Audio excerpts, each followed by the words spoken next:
Hello दोस्तों, polity revision series में आपका स्वागत है। आज हमारा टॉपिक होने वाला है चुनाव आयोग। तो आज हम जानेंगे चुनाव आयोग के बारे में। तो चलिए शुरू करते हैं। तो चुनाव आयोग कौन से भाग में दिया गया है? चुनाव आयोग हमारे संविधान के भाग 15 में दिया गया है और आर्टिकल 324 से 329 के बीच में दिया गया है। अब देखिए, चुनाव आयोग की जो स्थापना है वो कब हुई थी? चुनाव आयोग की स्थापना 25 जनवरी 1950 को हुई थी। अब 25 जनवरी को हम कौन सा दिवस मनाते हैं? 25 जनवरी को हम राष्ट्रीय मतदाता दिवस भी मनाते हैं। तो याद रखिएगा, चुनाव आयोग की स्थापना 25 जनवरी 1950 को हुई थी और 25 जनवरी को हम राष्ट्रीय मतदाता दिवस भी मनाते हैं। उसके बाद है कि अनुच्छेद 324 को लागू किया गया था 26 नवंबर 1949 में। अब जो हमारा आर्टिकल 324 है उसको 26 नवंबर 1949 में लागू किया गया था। ये बात आप नोट डालकर लिख लीजिए। उसके बाद आते हैं हमारे प्रथम चुनाव आयुक्त। प्रथम चुनाव आयुक्त हमारे कौन हुए? सुकुमार सेन। प्रथम चुनाव आयुक्त हुए हमारे सुकुमार सेन। अब देखिए, कुछ कथन है। तो कथन में क्या है कि जो चुनाव है वो पीड़ित वर्ग का हथियार है। ये बात किसने बोली थी? Doctor B.R. अम्बेडकर से। कई बार इन कथनों से एग्जाम में डायरेक्ट क्वेश्चन पूछ लेते हैं। तो डॉक्टर B.R. अम्बेडकर ने क्या कहा था कि जो चुनाव है वो पीड़ित वर्ग का हथियार है। उसके बाद आती है हमारी चुनाव आयोग की संरचना का इतिहास। अब क्या हिस्ट्री रही है हमारे चुनाव आयोग की? तो देखिए, 1950 से 1989 तक चुनाव आयोग एक सदस्य संस्था था। इसमें केवल एक चुनाव आयुक्त होता था। 1950 से 1989 तक सिर्फ एक ही सदस्य होता था उसमें, जो मुख्य चुनाव आयुक्त जिसको बोलते थे। फिर उसके बाद क्या हुआ? 16 अक्टूबर 1989 को चुनाव आयोग को बहु सदस्य संस्था बनाया गया। कब बनाया गया? 16 अक्टूबर 1989 को। अब उसमें कितने सदस्य हो गए? एक मुख्य चुनाव आयुक्त और कुछ अन्य चुनाव आयुक्त। ये कब किए गए? 16 अक्टूबर 1989 में। अब जो मुख्य चुनाव आयुक्त हैं वो कौन थे उस टाइम पे? RVS पेरी शास्त्री। उसके बाद जो दो अन्य चुनाव आयुक्त हुए, यानी कि अन्य सदस्य भी अब उसमें ऐड कर दिए थे, तो वो दो अन्य कौन थे? SS धनोवा और VS सहगल। ये दो अन्य चुनाव आयुक्त थे। उसके बाद 1 जनवरी 1990 में क्या किया गया? 1 जनवरी 1990 में चुनाव आयुक्त को पुनः एक सदस्य संस्था बनाया गया। अब उसमें मुख्य चुनाव आयुक्त उस टाइम कौन थे? TN शेषन। और जो अन्य चुनाव आयुक्त था वो था MS गिल और GVS कृष्ण मूर्ति। फिर 1993 से वर्तमान तक जो चुनाव आयोग है वो बहुसदस्य संस्था है। अभी फिर 1993 में उसको फिर बहुसदस्य संस्था कर दिया गया और तब से लेकर अब तक वो बहुसदस्य संस्था है। और जो वर्तमान में हमारे चुनाव आयुक्त हैं वो कौन है? ज्ञानेश कुमार जी हैं। उसके बाद चुनाव आयोग का गठन और नियुक्ति कैसे होती है? चुनाव आयोग का गठन एवं नियुक्ति के बारे में जानेंगे। तो आर्टिकल 324 1 में चुनाव आयोग का गठन दिया गया है। आर्टिकल 324 2 में नियुक्ति दी गई है कि राष्ट्रपति द्वारा चयन समिति की सिफारिश पर नियुक्ति होगी। उसके बाद चयन समिति में कौन कौन होता है? चयन समिति में होते हैं अध्यक्ष, लोकसभा में विपक्ष के नेता और केंद्रीय मंत्री। ये होते हैं चयन समिति में। उसके बाद आता है कार्यकाल। अब देखिए, चुनाव आयुक्त का जो कार्यकाल है तो वो क्या होता है? तो सबसे पहले बात कर लेते हैं हम मुख्य चुनाव आयुक्त की, यानी कि CEC की। तो वो 6 वर्ष या 65 वर्ष की आयु तक, उसमें से जो भी पहले हो जाए, पहले 6 वर्ष हो जाए या 65 वर्ष पहले हो जाए, तो ये मुख्य चुनाव आयुक्त का कार्यकाल है। और जो अन्य चुनाव आयुक्त हमारे होते हैं उनको क्या बोलते हैं? OEC। तो वो 6 वर्ष या 62 वर्ष। याद रखिएगा, मुख्य होता है 65 वर्ष और अन्य होते हैं 62 वर्ष। उनमें से जो भी पहले हो जाए वो उसका कार्यकाल होता है। उसके बाद होता है अब चुनाव आयोग द्वारा चुनाव। देखिए, राष्ट्रपति, उपराष्ट्रपति, लोकसभा, राज्यसभा, विधानसभा, विधान परिषद, इन सब का चुनाव किसके द्वारा होता है? चुनाव आयोग द्वारा होता है।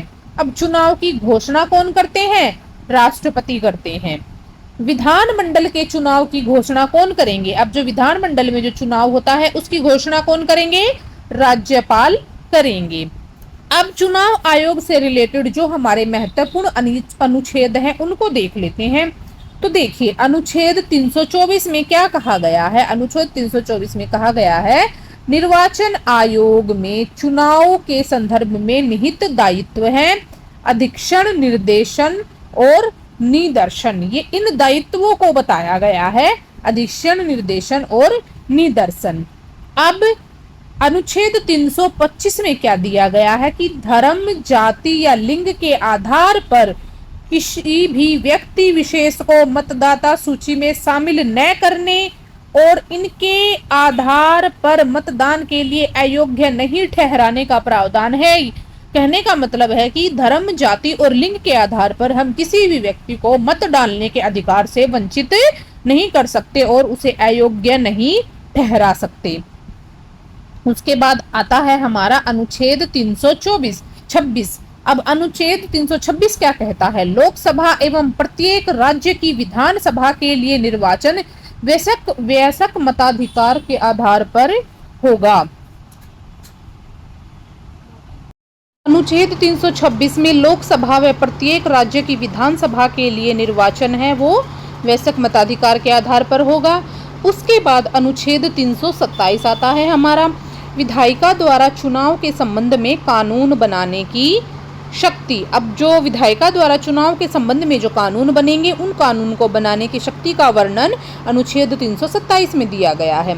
उसके बाद आता है हमारा अनुच्छेद 328। अनुच्छेद 328 है कि किसी राज्य के विधानमंडल को उनके चुनाव के लिए कानून बनाने की शक्ति। अब इसमें राज्य की बात हो रही है अनुच्छेद 328 में कि जो राज्य का जो विधानमंडल है उनके चुनाव के लिए कानून बनाने की शक्ति ये अनुच्छेद 328 में दिया गया है। अनुच्छेद 329 में निर्वाचन संबंधी मामलों में न्यायालयों के हस्तक्षेप का वर्जन है। अब निर्वाचन संबंधी जो मामले हैं उनमें न्यायालय हस्तक्षेप नहीं कर सकते, ये दिया गया है हमारा अनुच्छेद 329 में। अब चुनाव सुधार के लिए कुछ समितियां बनाई गई थी, अब उनको देख लेते हैं।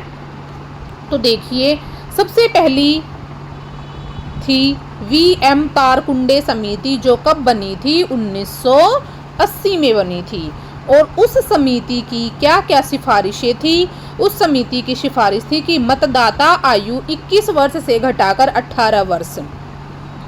कौन से उसमें हुआ था? ये 61वां जो संविधान संशोधन 1988 हुआ था उसमें ये कर दिया गया था। और लागू कब हुआ था? 1989 में। उसके बाद दूसरी सिफारिश थी राज्य निर्वाचन आयोग की स्थापना। तीसरी सिफारिश थी चुनाव आयोग को बहुसदस्यीय संस्था बनाना। उसके बाद थी उम्मीदवारों के व्यय का लेखा जोखा रखना। रेडियो और दूरदर्शन पर प्रचार के लिए समय दिया जाना, ये इस समिति की सिफारिशें थी।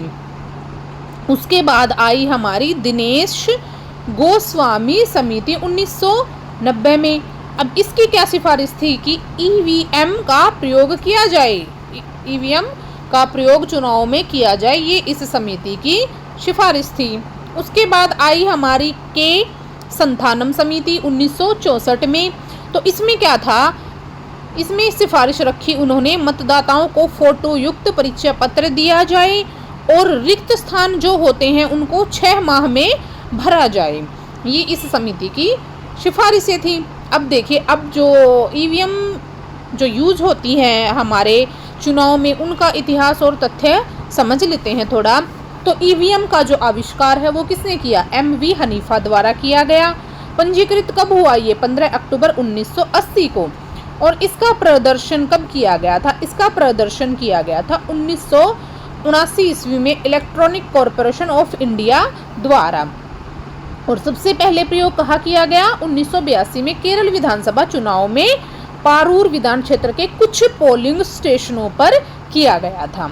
उसके बाद 1998 में क्या हुआ? 1998 में राजस्थान, दिल्ली, मध्य प्रदेश के विधान चुनाव में पहली बार इसका विभिन्न निर्वाचन क्षेत्रों में प्रयोग किया गया। 1998 में राजस्थान, दिल्ली, मध्य प्रदेश के विधानसभा चुनाव में इसका प्रयोग किया गया। उसके बाद जून 1999 में गोवा विधानसभा का संपूर्ण चुनाव ईवीएम से करवाया गया था। 1999 की बात है ये। और फिर मई 2004 में 14वीं जो लोकसभा हुई थी उसका चुनाव ईवीएम से करवाया गया। ये थे हमारे ईवीएम से रिलेटेड कुछ तथ्य। उसके बाद हम जो ईवीएम की क्षमता है वो क्या है, देखिए ईवीएम की क्षमता। ईवीएम की बैलेटिंग यूनिट में 16 प्रत्याशियों के लिए प्रावधान है। कितने प्रत्याशियों के लिए प्रावधान है? 16 प्रत्याशियों के लिए प्रावधान है। उसमें कुल 4 बैलेटिंग यूनिट जोड़ी जा सकती है, जिसमें अधिकतम 64 प्रत्याशियों के लिए ईवीएम का प्रयोग किया जाता है। देखिए, जो एक बैलेटिंग यूनिट में 16 प्रत्याशियों के लिए प्रावधान होता है और कुल 4 बैलेटिंग यूनिट हम जोड़ सकते हैं, तो कितने प्रत्याशियों के लिए हो गई? अधिकतम 64 प्रत्याशियों के लिए हम ईवीएम का प्रयोग कर सकते हैं। एक जो ईवीएम है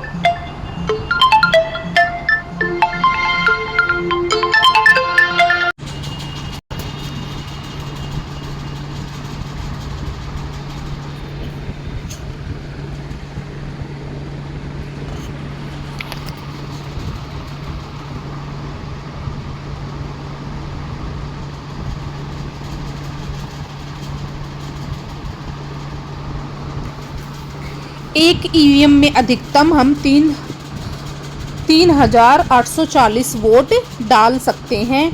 उसके बाद जो ईवीएम का जो निर्यात है वो कहाँ से किया जाता है? भारत में ईवीएम को नेपाल, भूटान, नामीबिया, फिजी और केन्या जैसे देशों को निर्यात किया जाता है, यानी कि भारत इन देशों को ईवीएम भेजता है। उसके बाद ईवीएम का निर्माण कहाँ होता है? तो देखिए, भारत में ईवीएम का निर्माण भारत इलेक्ट्रॉनिक्स लिमिटेड बेंगलोर में होता है और electronics corporation of India limited Hyderabad द्वारा किया जाता है। अब देखिए चुनाव खर्च सीमा। अब चुनाव खर्च सीमा 2014 में तो लोकसभा चुनाव में 40 लाख से बढ़ाकर 70 लाख रुपए खर्च की सीमा कर दी गई और छोटे राज्यों के लिए 54 लाख रुपए। उसके बाद विधानसभा चुनाव में जो सीमा है वो 16 लाख से बढ़ाकर 28 लाख कर दी गई और पूर्वोत्तर व पर्वतीय राज्यों के लिए 20 लाख रुपए तय किया गया। ये है विधानसभा चुनाव के लिए। अब देखिए नेशनल पार्टीज एंड लीडर्स कौन कौन हैं। तो देखिए पार्टी है आम आदमी पार्टी, आप जिसको बोलते हैं, अरविंद केजरीवाल उसके लीडर हैं। उसके बाद है बहुजन समाज पार्टी बीएसपी, उसकी लीडर हैं मायावती। उसके बाद बीजेपी भारतीय जनता पार्टी, उसके लीडर हैं जेपी नड्डा। उसके बाद है कम्युनिस्ट पार्टी ऑफ इंडिया प्रकाश करात। उसके बाद इंडियन नेशनल कांग्रेस मल्लिकार्जुन खड़गे। उसके बाद है नेशनल पीपल्स पार्टी, तो इसके हैं कोनराड संगमा। तो देखिए ये था हमारा चुनाव आयोग से रिलेटेड टॉपिक। आशा करती हूँ कि आपको समझ में आया होगा। तो फिर हम मिलते हैं आपको अगली वीडियो में एक नए टॉपिक के साथ। तब तक के लिए